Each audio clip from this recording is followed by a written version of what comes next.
Hello friends, स्वागत है आप सभी का हमारे चैनल क्विक स्टडी में।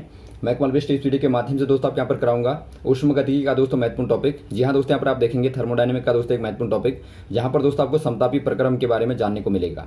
तो आइए शुरू करते हैं आराम से। आप देखिए दोस्तों, और देखिए शुरू करने के पहले छोटी सी एक दरख्वास्त करना चाहेंगे, यदि आपने हमारे चैनल को सब्सक्राइब नहीं किया दोस्तों अभी तक, तो प्लीज़ हमारे चैनल को सब्सक्राइब कीजिए और बेल आइकन को प्रेस करना ना भूलिएगा दोस्तों, ताकि हमारी वीडियोज़ की नोटिफिकेशन आपको प्रथम प्राप्त हो सके। तो आइए शुरू करते हैं आराम से। आप देखिए समतापी प्रक्रम, एक कॉपी और पेन आप निकाल लेंगे दोस्तों, ताकि आपको जो भी यहाँ पर महत्वपूर्ण बिंदु मिलेंगे सभी को आप नोट करते रहेंगे। दोस्तों यहाँ पर देखिए अलग अलग प्रकार के प्रक्रम होते हैं। पहले आपको ऊष्मगतिकी के बारे में दोस्तों हमने पहले ही बताया जा चुका है, बहुत सारी वीडियोस बनाई जा चुकी हैं दोस्तों, वहाँ से आप देख सकते हैं कि ऊष्मगतिकी आपकी वह शाखा होती है विज्ञान की, भौतिक विज्ञान की आप कह सकते हैं, जहाँ पर दोस्तों आप ऊष्मा के बारे में और उसके गुणों के बारे में अध्ययन करते हैं। अब यहाँ पर देखिए दोस्तों, समतापी प्रक्रम का मतलब है गैस के द्वारा दोस्तों समान ताप पर किया गया जो आपका कार्य होता है, उसके बारे में दोस्तों हम अध्ययन करते हैं किस प्रकार से एक समान ताप पर दोस्तों गैस कार्य करती है, और खासतौर पर आप आदर्श गैस की यहाँ पर बात करते हैं। अब दोस्तों यहाँ पर देखिए समतापी का मतलब आपको पता चल गया कि टी बराबर आपका क्या होगा दोस्तों, कांस्टेंट होगा। तो यहाँ पर आप कांस्टेंट का मतलब दोस्तों आपका डेल्टा टी बराबर आपका 0 होगा, अर्थात ताप में दोस्तों कोई भी आपका परिवर्तन नहीं होना चाहिए। तो ऐसा निकाय जो कि आपका बताता है कि आपका ताप में समान रहने पर जो आपका कार्य होता है पी और वी के द्वारा दोस्तों, वही आपका समतापी प्रक्रम कहलाता है। अब दोस्तों यहाँ पर देखिए, यहाँ पर आपको एक निकाय देखता है जो कि आपका दोस्तों ऊष्मगतिकी निकाय आप कह सकते हैं। यहाँ पर देखिए पिस्टन है दोस्तों लगाई गई, और ये आपका सिस्टम है आइसोलेटेड, इस प्रकार से आपका बनाया गया है। अंदर का दाब दोस्तों यहाँ पर देखिए पी है और तापमान आपका टी है। अब देखिए इसे आप दोस्तों यहाँ पर कल्पना करें कि आपका बहुत ही हल्के से दोस्तों आप यदि इसे पी से लेके पी डैश पर और टी से लेके दोस्तों यदि आप टी डैश तक पहुँचाएँ, तो यहाँ पर दोस्तों आपको क्या करना पड़ेगा, पिस्टन पर दोस्तों यहाँ कार्य करना पड़ेगा, या फिर गैस के द्वारा दोस्तों कार्य करना पड़ेगा। तो यही दोस्तों आपका कार्य होता है। यदि आप समतापी की बात करें तो वहाँ पर आपको टी में कोई परिवर्तन नहीं करना है। तो यहाँ पर केवल आप दाब में परिवर्तन करेंगे, या फिर दोस्तों आप आयतन में परिवर्तन करेंगे। यहाँ पर देखिए आपको 3 वेरिएबल ध्यान देने पड़ते हैं, पी, वी और टी। यदि आपने टी को कांस्टेंट कर दिया तो आप पी और वी के माध्यम से दोस्तों गैस के द्वारा कार्य कर सकते हैं। अब दोस्तों यहाँ पर देखिए बात करते हैं समतापी प्रक्रम कौन से वाले कॉन्सेप्ट के बेस पर है दोस्तों। किसी निश्चित द्रव्यमान की गैस का दाब उसके आयतन का व्युत्क्रम होता है। दोस्तों यहाँ पर देखिए आपको पता होगा कि जब आप दाब को बढ़ाते हैं तो आपका आयतन घट जाता है, और जब आप आयतन को घटाते हैं तो दाब आपका बढ़ जाता है। इसको आप छोटे से एग्जांपल के माध्यम से आप समझ सकते हैं। मान लीजिए आपने 2 गुब्बारे लिए, इस प्रकार से आपने लिया, ये बड़ा वाला है और यहाँ पर देखिए दोस्तों ये आपका छोटा वाला है। मान लीजिए दोनों में आपने गैस की मात्रा को बराबर कर दिया। कहने का मतलब है यहाँ पर दोस्तों आपने गैस को जो एम द्रव्यमान की गैस को लिया, तो यहाँ पर भी दोस्तों यही गैस आपकी एम द्रव्यमान की यहाँ पर है। लेकिन यहाँ पर आप देखते हैं दोस्तों आयतन यहाँ पर ज़्यादा है, यहाँ पर आयतन कम है, ये आपका V1 V2 मान लीजिए। और वैसे ही दोस्तों देखिए यहाँ पर आप यदि दबाएं इसको तो आपको दिखेगा ये बहुत ही हल्का है, अर्थात दोस्तों दाब यहाँ पर बहुत, दीवारों पर दाब जो होगा वो बहुत कम होगा। लेकिन यहाँ पर देखेंगे दोस्तों ये आपका टाइट होगा इसकी तुलना में, तो इसका मतलब यहाँ पर दाब आपका ज़्यादा होगा। तो ये P1 है, P2 है। तो आप देखते हैं दोस्तों जब आपका V1 ग्रेटर है V2 से, तो यहाँ पर आप देखते हैं P1 लेस है P2 से। तो इसका मतलब दोस्तों आपका क्या है, ये आपस में व्युत्क्रमानुपाती हैं, अर्थात दोस्तों आप कह सकते हैं कि P इन्वर्स होता है V के दोस्तों। और यही आपका नियम कहता है, यहाँ से आप निकालें दोस्तों तो आपका PV बराबर क्या निकलता है, एक नियतांक निकलता है, मतलब कांस्टेंट। तो इसका मतलब दोस्तों यहाँ पर देखिए ये आपका बॉयल का नियम है, आप याद रखेंगे। बॉयल का नियम यही कहता है कि जब आप इन दोनों को देखते हैं तो आपका ये गुणनफल आपका नियत मिलता है। तो ये बॉयल का दोस्तों डेफिनेशन होती है। अब यहाँ पर देखिए हम बात करते हैं दोस्तों कार्य की, किस प्रकार से गैस के द्वारा कार्य होता है। दोस्तों यहाँ पर देखिए पहले ही आपको बताया जा चुका है कि यहाँ पर यदि आप समतापी प्रक्रम में कार्य को करेंगे तो आपको P और V में दोस्तों बदलाव करके कार्य को करना पड़ेगा। मान लीजिए दोस्तों आपने लिया P1 V1 एक कंडीशन ली शुरुआत की, और बाद वाली दोस्तों आपने P2 V2 को लिया। मान लीजिए आपको यहाँ से लेके यहाँ तक गैस को पहुँचाना है, तो इसके लिए दोस्तों आपको कार्य करना पड़ेगा W। तो ये आपने मान लिया। अब दोस्तों यहाँ पर देखिए मान लीजिए आपने P1 V1 लिया और बीच में आपका कोई कंडीशन आती है P, और यहाँ पर आपका V plus V delta V आती है, और यहाँ पर दोस्तों आपका आता है P2 V2। अब दोस्तों यहाँ पर देखिए इस सर्टेन पॉइंट पर यदि आप देखें, आप यहाँ से गुजरे और यहाँ पर आपने देखा, इस बिंदु पर यदि आप देखें दोस्तों, जो कि क्या है, थोड़ा सा आयतन आपने बढ़ा दिया, डेल्टा V आयतन बढ़ाया। आपकी गैस यहाँ पर देखिए मान लीजिए आपका इस प्रकार से गैस है, आयतन यहाँ पर V था, तो आप दोस्तों V प्लस डेल्टा V तक पहुँचे। तो ये बहुत ही माइन्यूट, डेल्टा V का मतलब दोस्तों बहुत ही छोटा आयतन आपने बढ़ाया है, थोड़ा सा आपने बढ़ाया, तो यहाँ तक आप पहुँचे। तो इसमें दोस्तों आपका देखिए जो आपका पहले P1 था वो आपका दोस्तों P बन गया दाब, और वैसे ही दोस्तों आपका जो V था वो आपका V प्लस डेल्टा V बन गया। तो यहाँ पर दोस्तों इस बिंदु पे आपको कार्य निकालना है, तो आप कैसे निकालेंगे, डेल्टा W मतलब आपका छोटा सा कार्य, बहुत ही छोटा बदलाव किया है, बराबर दोस्तों आपका क्या होगा, ये आपका होगा दोस्तों, यहाँ पर थोड़ा सा मिसप्रिंट है, तो डेल्टा डब्ल्यू बराबर आपका होगा दोस्तों पी डेल्टा वी। अब ये दोस्तों कहाँ से निकलता है यदि आप देखेंगे, आपको पता होगा दोस्तों कार्य बराबर क्या होता है, बल गुणा विस्थापन होता है।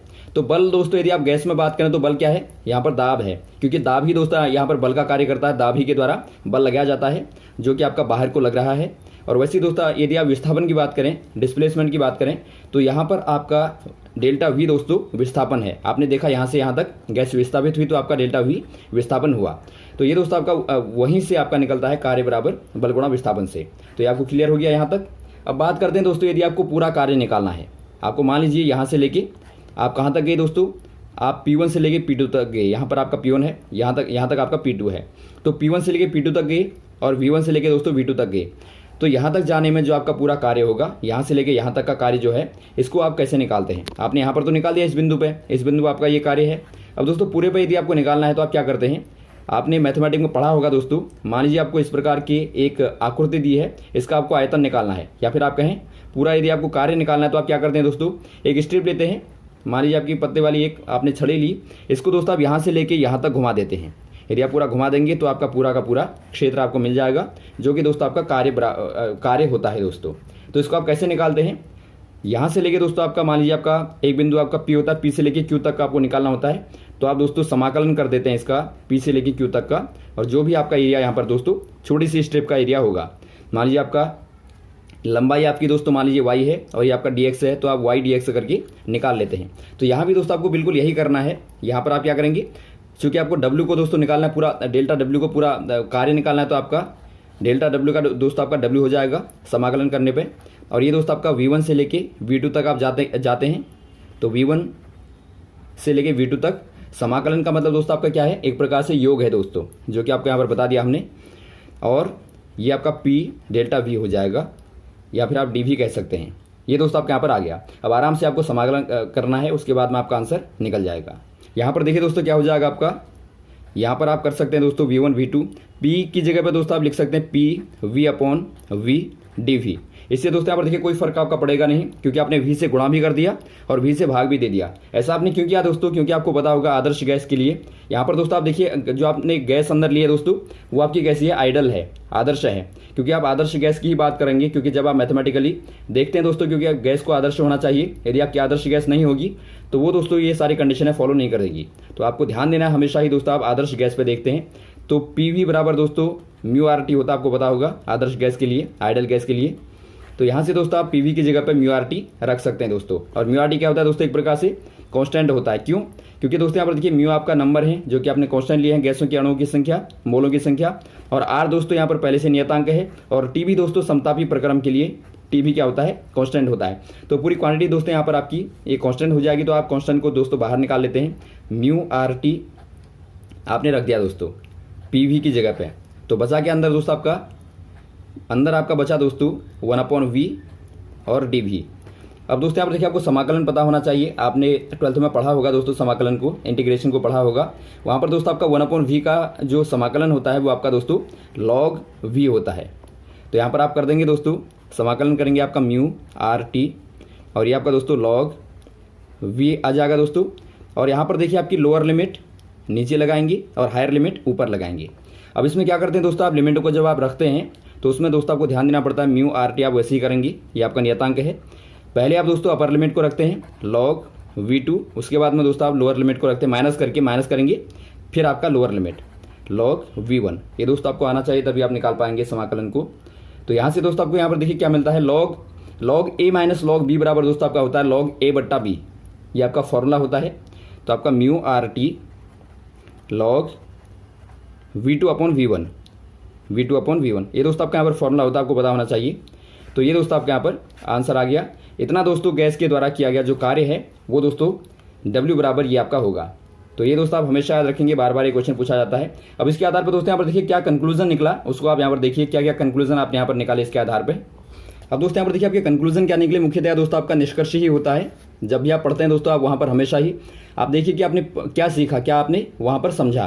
क्योंकि दोस्तों आपका आप डेरिवेशन को प्रूफ कर देंगे तो बहुत बड़ी बात नहीं है, उसके बाद में आपका निष्कर्ष को आपको देखना है कि आपने क्या सीखा। यहाँ पर दोस्तों आपने देखा कि आपका जो W है ये आपका इस प्रकार से आता है। अब यहाँ पर देखिए दोस्तों, एक आदर्श गैस के लिए आपको पता होगा जो आपकी आंतरिक ऊर्जा है दोस्तों, जो इंटरनल एनर्जी होती है वो काहे पर डिपेंड करती है, तापमान पर डिपेंड करती है। तो यहाँ पर दोस्तों आप समतापी की बात करेंगे तो डेल्टा यू बराबर दोस्तों आपका 0 हो जाएगा। क्यों होगा?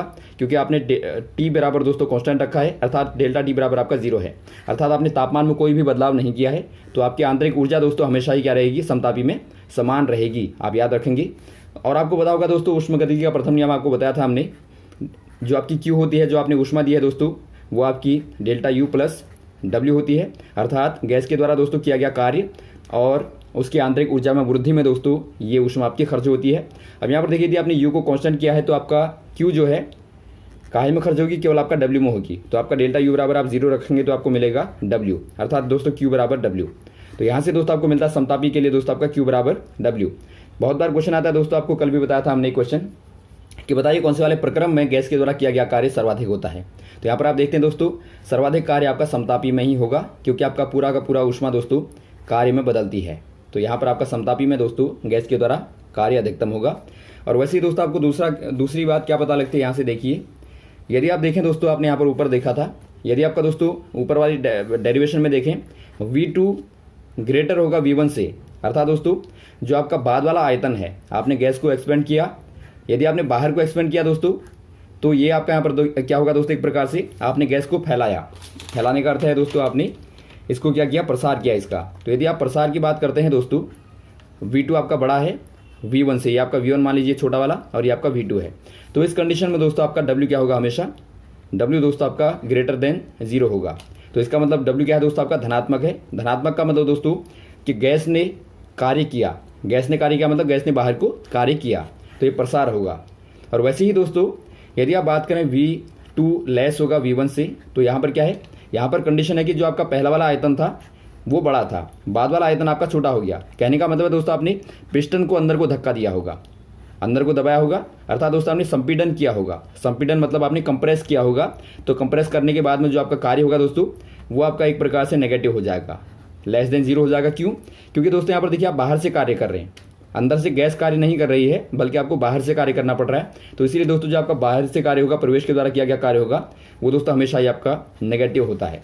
तो ये दोनों आपको बातें ध्यान रखनी है। तो यहाँ से दोस्तों एक चीज़ और आपको कन्फर्म होगी, जब आप प्रसार करेंगे, आपने ऊष्मा दी Q, तो प्रसार करने में दोस्तों आपकी ऊष्मा क्या होगी, यहाँ पर आपकी दोस्तों गैस के द्वारा एब्जॉर्ब होगी, क्योंकि जब आप ऊष्मा एब्जॉर्ब करेंगे तभी आपका टेम्परेचर मेंटेन हो पाएगा।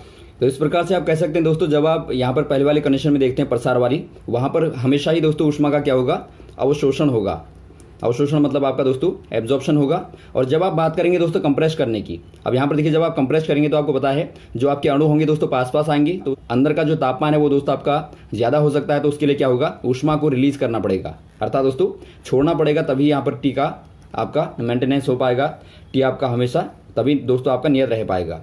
तो यहाँ पर आप क्या करेंगे दोस्तों, ऊष्मा रिलीज करेंगे। कहने का मतलब है यहाँ पर आपका दोस्तों ऊष्मा का निष्कासन होगा। तो ये दोनों कंडीशन आपको पता होनी चाहिए। तो सारे के सारे कॉन्सेप्ट दोस्तों आपके क्लियर होने चाहिए। इन्हीं के आधार पर दोस्तों आपके जो सारे के सारे क्वेश्चन आते हैं, इनके आधार पर पूछे आपको जाते हैं, छोटे छोटे बिंदुओं के आधार पर क्वेश्चन आपको पूछे जाते हैं। तो ये रहा दोस्तों आपका समतापी प्रक्रम के बारे में विस्तार पूर्वक दोस्तों, उम्मीद आपको समझ में आया होगा। यदि आपको कोई कंफ्यूजन ना हो तो आप कमेंट बॉक्स में कमेंट कर सकते हैं। और भी इस प्रकार के दोस्तों आपको टॉपिक लगातार बताते रहेंगे। Okay, thanks. जय हिंद, जय भारत।